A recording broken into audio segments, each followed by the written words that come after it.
Hoy en la Mesa Mulera vamos a conversar con Humberto Chini Polar, consultor independiente, publicista creativo, muy conocido en nuestro medio, peruano, que actualmente vive en México, y con Laura Arroyo, que es comunicadora política, que vive en España. Ambos son expertos en estos temas, campañas publicitarias, campañas de comunicación, y lo primero es la primera impresión, así, Laura, empezamos con Laura y luego con Chini. Cortito, o sea, cuando ustedes lo ven, ¿qué piensan de esto? ¿Va, no va? A ver, la primera impresión diría que sí es chocante, probablemente, ¿vale? No tanto por los spots en sí mismos, sino más por las infografías, que seguro luego también las pasarán por la pantalla, que creo que son un nivel un poquito más de crudeza que el de los spots publicitarios. Eso es lo primero. La segunda impresión, para que vean que trato de balancear, equilibrar las opiniones, la segunda impresión es que ya era hora que el gobierno tuviera una campaña que respondiera a este segundo viraje en el momento comunicacional del gobierno de Vizcarra, donde pasó de ser el Vizcarra que iba todos los días a tu casa directamente en la televisión a la 1 de la tarde, a esconderse. Y de pronto dejó sin información directa a muchísimas familias, en un momento en que la pandemia además recrudecía su impacto. Y creo que ese quiebre de volver a intentar tener una campaña comunicativa que tuviera una estrategia para ya sea brindar información o convocar a la gente o interpelarla, hablaremos de eso después, me parece positivo. Eso sí me parece positivo. Ahora bien, sobre la campaña en sí, habrá seguramente que ver muchas más variables. A mí me preocupa, por dejarlo sobre la mesa, sí, el nivel de culpabilización en el que está casi enfrascada la campaña cuando se trata de temas estrictamente individuales y de responsabilidades individuales que por supuesto que existen, pero que no son, a mi juicio, las principales ni la única, ¿no? Eso es para mí, creo, los 3 puntos iniciales. Ok. Chini, ¿cuál es tu sensación? Cuando tú viste el clip, ¿qué dijiste? A ver. Cuando yo vi el clip, obviamente acostumbrado por más de 30 años a ver publicidad de choque, vamos a llamarla, porque esto pertenece a una categoría, digamos, a una subcategoría de los diferentes tipos de aproximación a la creatividad publicitaria, y este es el choque, ¿no? Me pareció que digamos, cuando empecé a ver el spot dije, ok, es un spot que está poniendo las cosas, está tratando de reflejar algo que es posible que suceda. Lo que sí me chocó bastante es el hashtag, es el cierre. O sea, me chocó muchísimo el tema de decirle directamente al ciudadano no seas cómplice porque, claro, una declaración de ese tipo en la manera como funciona la publicidad, que es un soundbite, una pequeña frase que digamos que adquiere una escala pública grande, de ahí viene publicidad y no está explicado, ¿no? Puede causar un efecto contrario al que se espera. Entonces, ahora, también hay cosas que me llamaron la atención cuando la volví a ver. Por ejemplo, esta no es la primera campaña que se hace en el COVID para este tema en el mundo de esa naturaleza. De hecho, comentaba con Laura antes que acabo de ver una campaña hecha en España para Canarias, ¿cierto? Muy parecida, y en Argentina hay una muy parecida. El tema es que nuevamente la publicidad se alimenta de su contexto, y en el contexto de cómo se está discutiendo el tema de quién tiene la responsabilidad final frente a la prevención o la curación, si se puede decir ese término, del COVID. Esto entra a echarle más leña al fuego que a buscar una solución o un apaciguamiento de la opinión pública. Esa es mi primera opinión. En ese sentido, Laura, tú has dicho algo muy importante. Vizcarra estaba todos los días hablándonos a la misma hora. Casi que era como que el ordenador, ¿no? El que te ordenaba el horario. O sea, Vizcarra habla al mediodía, después almuerza, digamos, ¿no? Y entonces antes estás haciendo las tareas de la casa, porque en eso estábamos todos en ese momento. Pero de pronto eso se corta.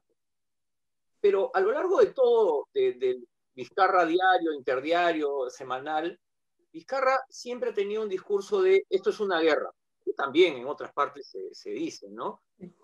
Este tipo de campaña está en esa lógica, o sea, es como que somos los soldados indisciplinados a los que se nos está llamando al orden, y por eso es que somos cómplices, pero claro, yo de ahí digo, bueno, si eres el cómplice de las muertes en una guerra, de ahí al paredón hay un paso, ¿no? A ver, me gusta que hayas apuntado lo del marco bélico, porque creo que en Perú se ha hablado poco, pero en muchos otros países, sobre todo en los europeos, se ha hablado mucho de esta utilización de la figura, la metáfora de la guerra. Las metáforas son muy poderosas en comunicación política, lo sabe seguro Chini también. Eh, Se ha utilizado mucho, en Francia probablemente haya sido donde más claramente, ¿no? El mismo Macron en este célebre discurso que ya hizo cuando todavía estábamos en un pico de subida alto hacia abril o mayo en Francia, diciendo estamos en guerra y elaborando toda su discursividad y políticas a partir de ese discurso. ¿Cuál es el problema que yo le encuentro, no solo al marco bélico, sino vinculándolo al spot que acaba de sacar el gobierno, bueno, la campaña comunicativa en general del gobierno? Es que es una campaña, algunos dicen que se enfoca mucho en el miedo, es verdad que hay un componente de miedo, pero yo veo más un componente de culpabilización en realidad, que me parece importante apuntar esa diferencia. Y en esa culpabilización tú marcas un discurso que polariza, digamos, ¿no? Los que tienen la culpa, los cómplices, como decía también Chini, son los otros. Marcas un otros inmediatamente. Y un nosotros que somos los responsables, que nos quedamos en nuestra casa, que cumplimos con las medidas de seguridad y tal. Eliminas cualquier matiz que pudiera haber dentro de esos otros, por ejemplo, las necesidades de alguna gente a salir a trabajar para poder llenar la refrigeradora, por ejemplo. Lo eliminas, no hablas de eso. Son todos esos otros, más bien irresponsables, ¿no? Cargan sobre la culpa, se vuelven los cómplices. Y si encima le añades este marco bélico, donde todos tenemos que estar contra el virus, es un poco lo que tú estás señalando, ¿no? El peligro del paso siguiente, que además, ojo, en el Perú, por ejemplo, creo que se ha visto muy evidente, ¿sabes cuándo, Javier? En el factor de la discoteca Thomas. Para mí es como un punto que muestra muy claramente los riesgos tanto del marco bélico como de esa otredad que tú marcas en un discurso que polariza nosotros y ellos. En el caso de la discoteca Thomas, no por el hecho de la discoteca, no voy a discutir la responsabilidad de la policía, las personas, no, me refiero al impacto que generó esto, por ejemplo, en redes sociales.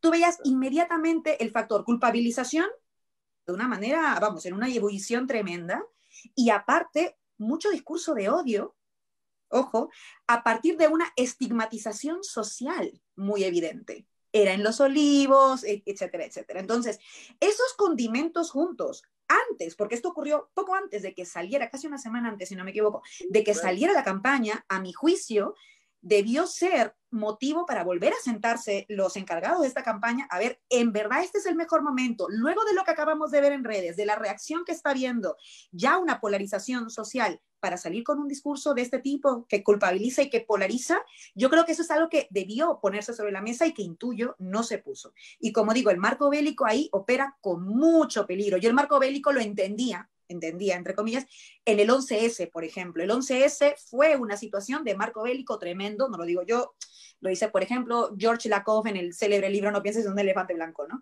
Que fue un momento en el que se hizo un discurso polarizante, todos contra el terrorismo, ¿no? Todos contra el terror. Y operaba bien, porque unificaba a un país que acababa de verse atacado en el tema de las Torres Gemelas y etcétera.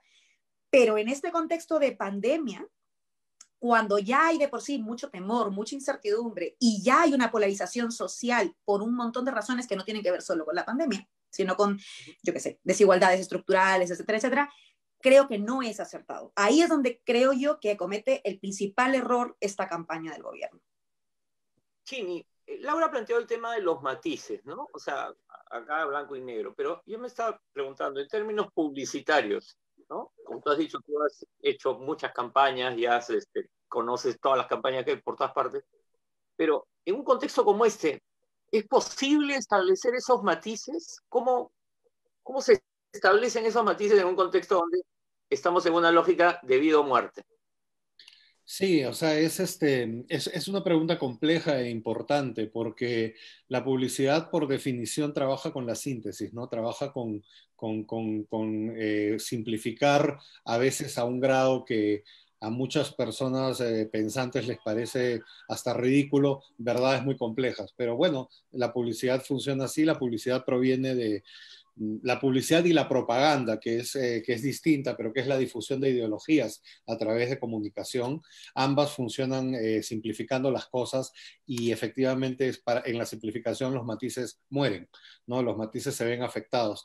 Lo que pasa es que en este caso Lo que yo siento, y me parece súper interesante lo que acaba de decir Laura, porque yo también cuando comparo por ejemplo, ¿no? El discurso de Merkel cuando fue el primer gran enfrentamiento, digamos, de ella como jefe de Estado ante el país, o sea, la primera gran declaración, lo que dice es, esto es lo peor que nos está pasando desde la Segunda Guerra Mundial. Entonces, eso que en el ADN histórico de una sociedad está fresco, ¿no es cierto? O sea, ¿y qué es lo que pasa? Encuadra cualquier cosa que se diga después. Ese es el marco donde ahí estamos, esa es la cancha. Exacto, entonces ahí los matices se eliminaron, porque yo no sé si eso es cierto, pero en la cabeza de la gobernante, de la líder del país que más daño le hizo a Europa en la Segunda Guerra Mundial, ese es el mensaje. Y a su vez, yo veo una comparación entre Europa y América, y en América incluyo a los Estados Unidos, de sociedades que han tenido, y yo creo mucho en la memoria histórica, están estos enemigos comunes que no fueron fantasmas, que fueron dos guerras mundiales que devastaron, que hacen que inmediatamente el recuerdo de vamos a unificarnos detrás de una idea venga inmediatamente. En Francia, en España de pronto un poco menos, pero también está ahí, en Italia está ahí, en Alemania está ahí, en Inglaterra por alguna razón se ha confundido por la figura de Johnson, pero está ahí. En cambio, en América, ese marco no es posible ponerlo porque nosotros no hemos vivido esa necesidad de unirnos ante un enemigo común, como en el caso de la guerra, y lo que ha sucedido desde Estados Unidos hasta Argentina, todo el continente, es que se está utilizando para generar beneficio político, ¿no? Entonces, digamos, ese cuestionamiento del obrar del gobierno frente a eso hace que toda la discusión respecto a los matices sea complicadísima porque las voces empiezan a gritar desde todos lados y el ciudadano, que lo que necesita es información de parte del gobierno, no la está recibiendo con nitidez y nos vemos enfrentados a que el gobierno, y puedo entenderlo, en un momento de furia al ver cómo las estadísticas y las cosas no funcionan, dice, bueno, entonces te voy a mandar una amenaza como la Iglesia Católica nos la mandaba con la idea del infierno, ¿me entiendes? O sea, o se hacía en las dictaduras o qué sé yo, para tratar de ver si funciona, como el papá diciendo, bueno, entonces si sales y te vas a morir, ¿no? Bueno, entonces, y creo que la publicidad, o sea, no se trata solo de que una campaña lo pueda resolver. El tema de los matices tiene que ser expresado en lo que hoy llamamos, y precisamente el Internet lo ha facilitado, las campañas 360, las campañas donde hay una narrativa que no funciona solamente en un spot, funciona en relaciones públicas, funciona en declaraciones, funciona en el mismo actuar de las autoridades. Y además donde no tenemos a una jauría de personas asusadas por los intereses políticos, haciendo imposible cualquier debate alturado, que es lo que siento que está pasando en el Perú y no vivo allá. Bueno, sí, ya me pasé del tiempo, pero... Laura, lo que ha dicho Chini ahorita, y también lo que decías antes, me ha hecho pensar, claro, acá vivimos la pandemia como si fuera una guerra civil. O sea, al final, no digo porque la campaña del gobierno lo haya planteado así, sino por la forma en que, lo que tú dijiste sobre la discoteca, ¿no? Mi sensación es que todos se volvieron el fiscal José Domingo Pérez ese domingo, ¿no? Todo el mundo acusaba, o sea, era la policía, el ministro, el dueño, la municipalidad, los que estaban en la discoteca, la prensa, todo el mundo se acusaba, ¿no? Y es algo que en la pandemia en varios momentos yo siento que aparece, ¿no? Empezamos a acusarnos todos. Entonces, claro, ¿cómo hace ahí, o sea, un gobernante, en términos políticos, digamos, ¿no? ¿Cómo tiene que construir ese mensaje, además de lo que ha dicho Chini, del tipo de campañas que tiene que ser una campaña 360? O sea, ¿qué es lo que tendría que hacer el gobierno o cómo hace para que esta campaña que ha diseñado pueda tener el efecto que ha tenido, o uno dice simplemente no sirve y hay que cambiar la campaña? ¿No? Son varias preguntas, Laura. Voy a separarla en dos partes porque quiero hacer alusión a una cosa muy importante que ha dicho ahora Chini también. Por un lado, ojo que no es extraño que en un contexto de incertidumbre, donde no hay respuestas, donde además no se sabe tampoco en términos de tiempo cuánto va a durar, cuándo llegará la vacuna, donde lo que hay es incertidumbre absoluta. No es extraño que en un momento de falta de respuestas, el temor normal que siente la gente al ver esta inestabilidad constante como parte de la cotidianidad, lleve a que tú no quieras asumir responsabilidades, ¿vale? Entonces, es normal que quieras echársela a alguien. Y no pasa solo en Perú. Pensemos, por ejemplo, en Donald Trump, ¿vale? La manera en que él ha abordado la campaña empezó y sigue siendo, y ojo que Donald Trump sale todos los días en rueda de prensa, ¿eh? O sea que él está todo el tiempo ahí y no por eso informa mejor.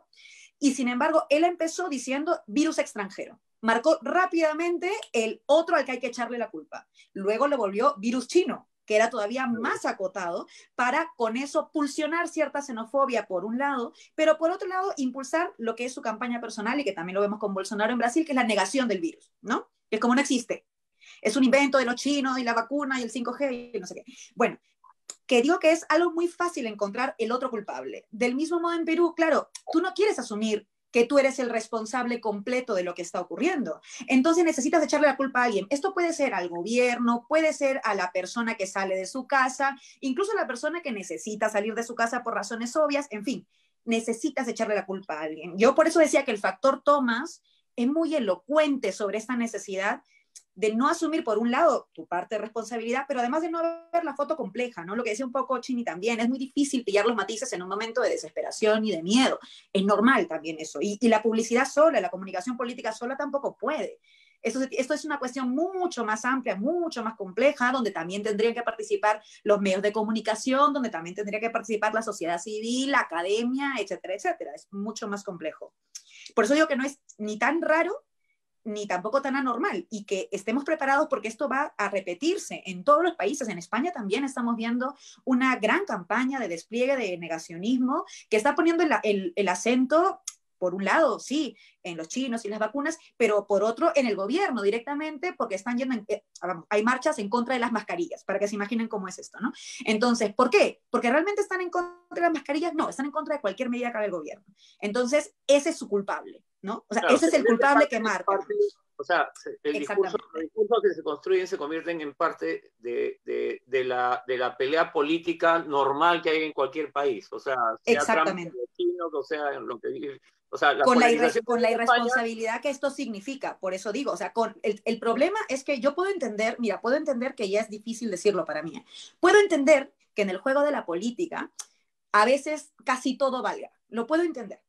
Pero que en un contexto de pandemia lo vuelvas una lucha política, como decía Chini, ¿no? con la intención de ganar ciertos réditos, lo está haciendo Trump, lo está haciendo Bolsonaro, que nada de esto es como nuevo, está pasando en Perú, y eso que en Perú es que vamos a entrar en año electoral también, con la pandemia todavía en gerundio, cuidado con eso, por eso me preocupan este tipo de spots, porque responden a una estrategia política peligrosa, sobre todo en contextos electorales, si polarizas a una ciudadanía que de por sí está bastante fragmentada y fracturada. Entonces, hay que tener mucho, mucho cuidado con eso. Y solamente por hacer una punta, lo último que decía Chine, que me parece muy importante, es el tema del mensajero. O sea, obviamente las campañas tienen que ser 360.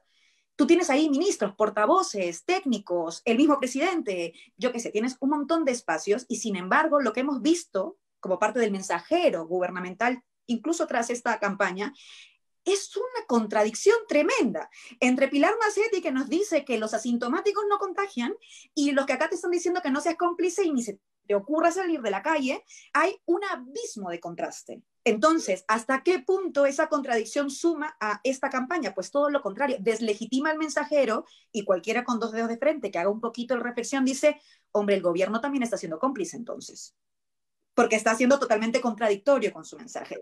Ese es un problema para mí y crucial, el mensajero.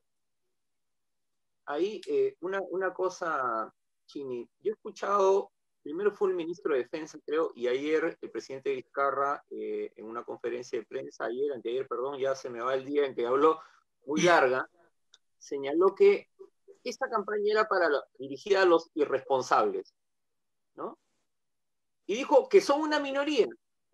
Entonces, ustedes los responsables no se sientan aludidos por la campaña.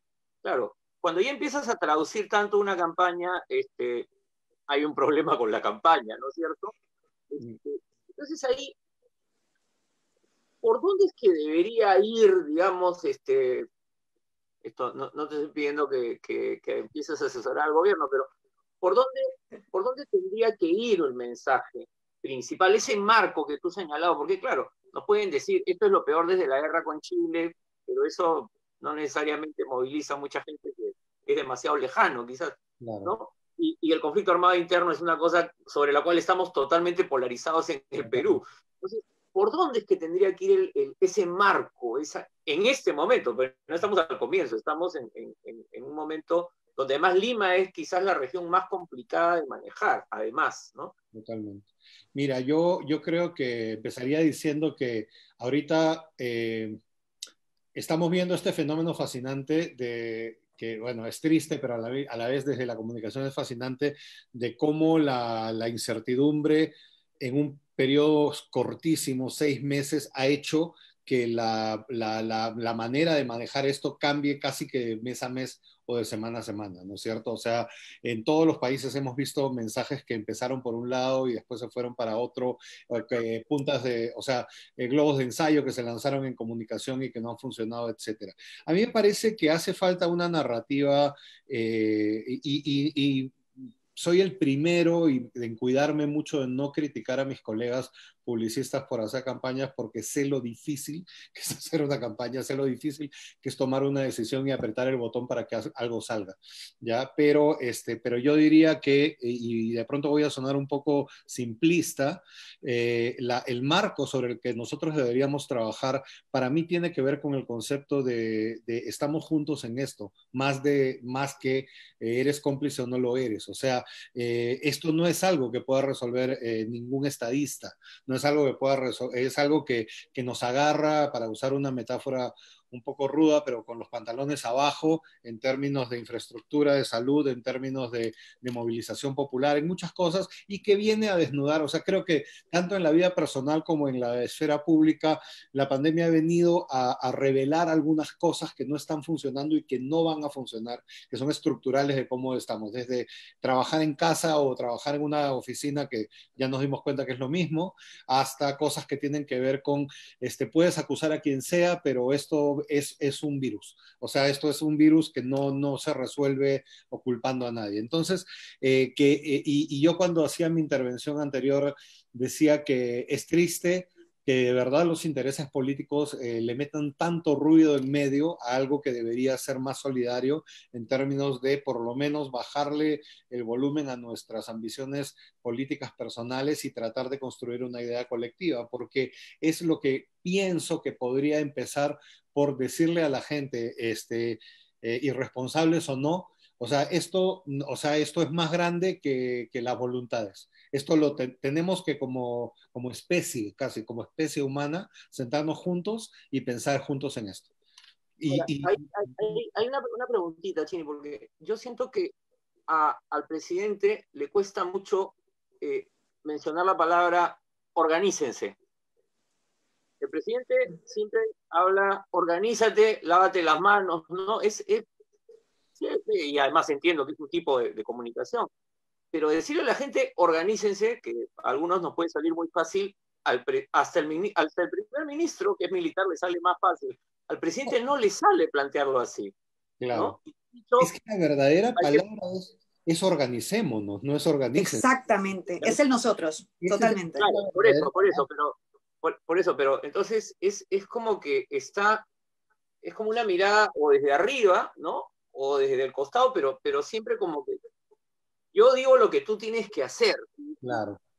No sé, en esta sociedad además que es bastante chúcara, vamos a usar un término que usaban nuestras madres, ¿no? Que es muy chúcara, cuando tú le dices eso a la gente reacciona a veces en el sentido contrario.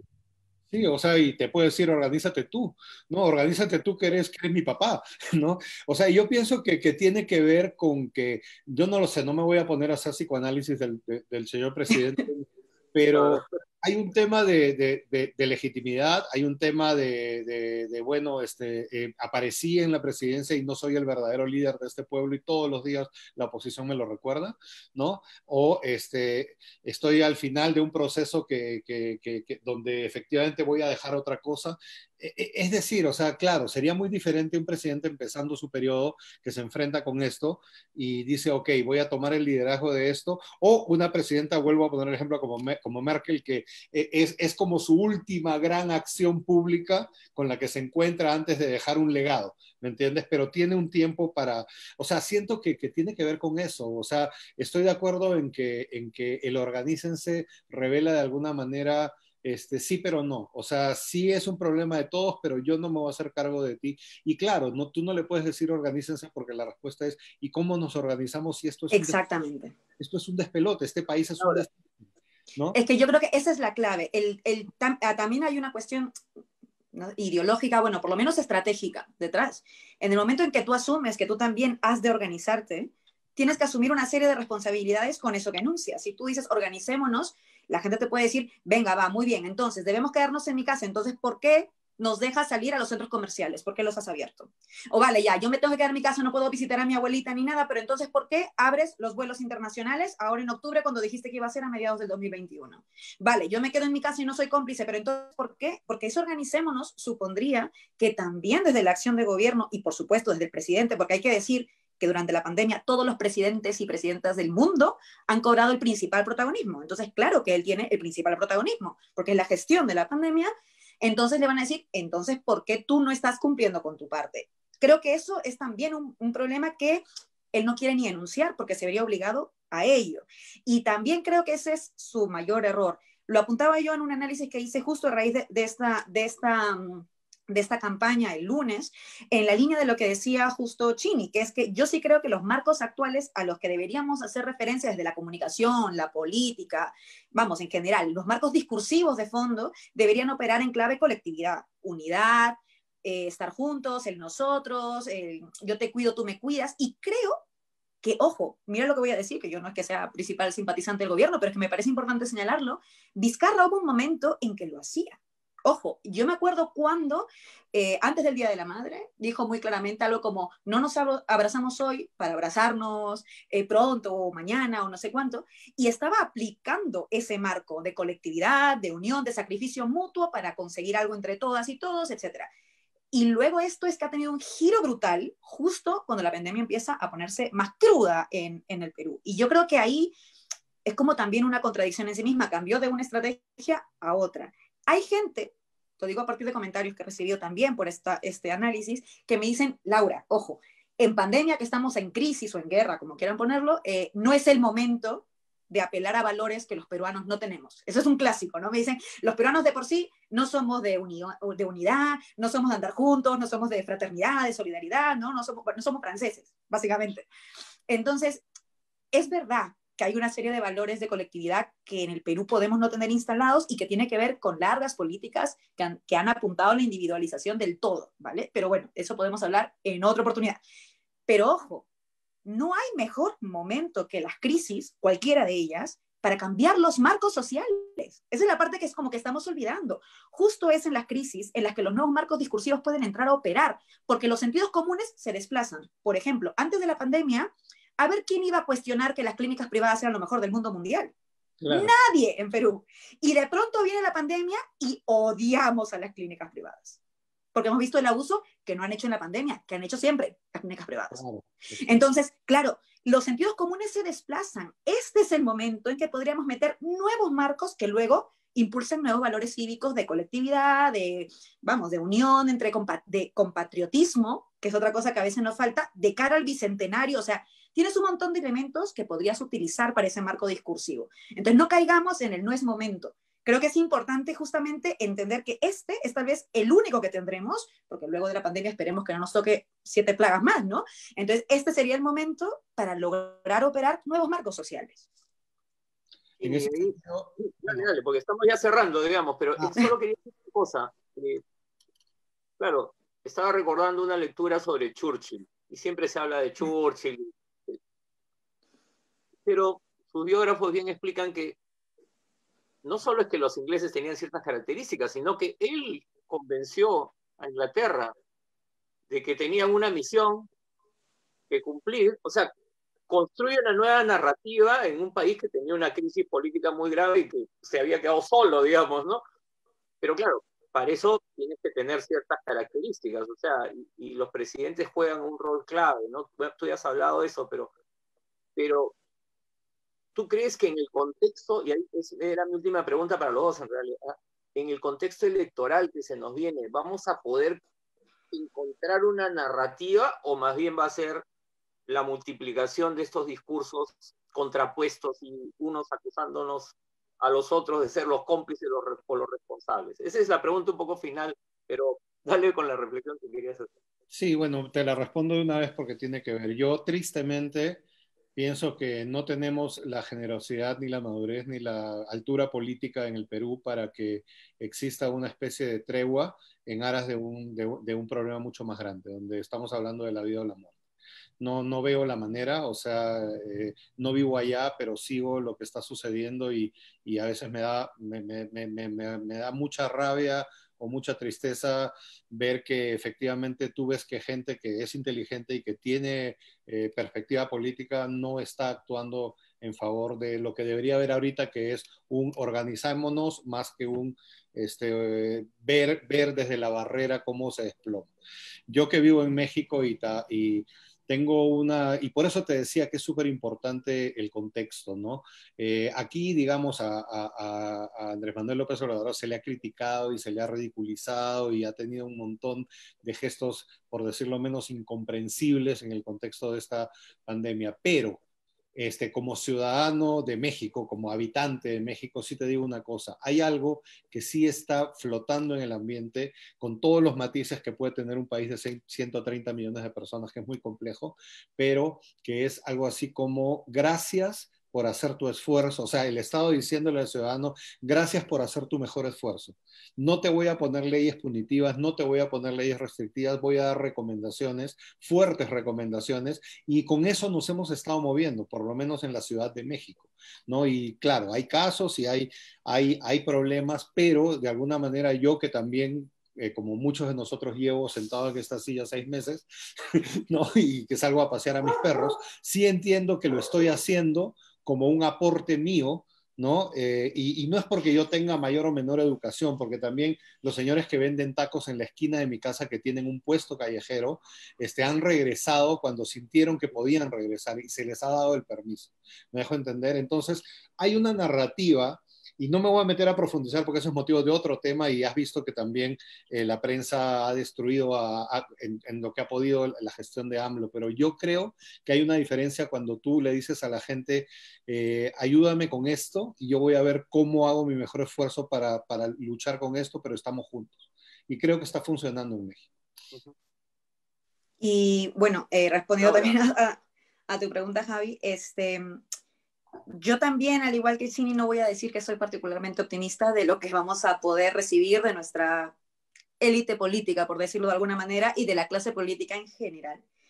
Creo, lamentablemente, que esta pandemia sí que conlleva los suficientes riesgos como para que, pese a que la clase política no asuma su responsabilidad, sobre todo porque es un contexto electoral y están viendo qué les conviene más y qué les conviene menos, esto es así, creo que igual es más el momento de nosotros.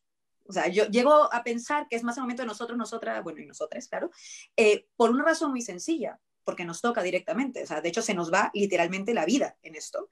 Y creo que eso es una pulsión importante para hacer un poco también lo que dice Chini. Yo también estoy de acuerdo que, bueno, el caso mexicano es verdad que es particular y es verdad que la demonización que se hizo de AMLO al inicio a mí me pareció en un momento ya está demasiada. O sea, vamos a ver, estamos en una pandemia. Hay que ser conscientes de esto. Mira, yo que soy muy crítica del gobierno en muchas cosas, sobre todo a partir de la segunda etapa, puedo reconocer que es una pandemia que nadie tiene cómo saber gestionarla. Es normal que no sepas por dónde ir. Y por lo mismo puedo entender los ensayos, los errores y por lo tanto el paso atrás cuando ves que te equivocas y cambiar de estrategia y ver algo nuevo. O sea, eso lo puedo entender. Lamentablemente, creo, repito, que es más el momento de la ciudadanía. Y creo que aquí operan muchos otros espacios que a veces no estamos mirando, ¿no? Los medios de comunicación, a mi juicio, son fundamentales para esto también. Los periodistas y las periodistas que seriamente, rigurosamente hagan su trabajo en lugar de hablar de falsos debates que no existen, como el del dióxido de cloro, por ejemplo, ¿no?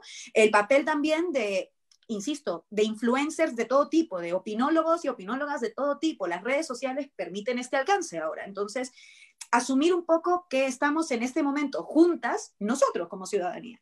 Porque al final del día, si dependemos solo del gobierno, y esto lo digo con honestidad, aunque parezca un poco pesimista, creo que no vamos a lograr salir de esta con los mejores resultados. Entonces, tal vez nos toca también un poco, pues esto, asumir una responsabilidad cívica, que además debo decir es una de las mejores maneras de construir ciudadanía. Entonces, tampoco está mal que hagamos ese ejercicio, que creo que la pandemia pues nos lo ha puesto por obligación sobre la mesa, porque en contexto electoral me temo, y el Congreso es un poquito un ejemplo de ello, me temo que la cosa no necesariamente va a estar enfocada en el bien común, ni en la colectividad, ni en sacarnos de esta, y eso es un problema. Hombre, esto también pasa, por cierto, en otros países, que no quiero decir que Perú es el único que tiene una clase política muy mezquina ni nada, porque pasa en España, pasa en Italia, pasa en Francia, incluso en Alemania, lo que pasa es que tiene una líder muy fuerte, pero pasa en todos lados. Entonces, igual es nuestro momento, digo, ¿no? Igual nos toca a nosotras, ¿no? Excelente. Muchísimas gracias, Laura. Muchísimas gracias, Chini. Amigos y amigas de La Mula, ha sido la mesa mulera sobre la campaña No Seamos Culpables. Y una cosa bien importante que han dicho los dos, ¿no? En el Perú a veces miramos el ombligo y no miramos qué pasa en el resto del mundo. Y una de estas cosas y estas discusiones también se están dando en otros países. Pero nosotros nos toca organizarnos, juntarnos, seguir haciendo el esfuerzo por luchar con la pandemia, por entender que esta pelea no la da nadie de manera individual, sino que es una batalla, vamos a usar esa metáfora, es una lucha, digo yo siempre, contra una pandemia, pero es una lucha de la sociedad y que tiene que estar también articulada con el gobierno peruano. Amigos y amigas, un gusto, nos vemos, chao. Nos vemos, gracias. Adiós.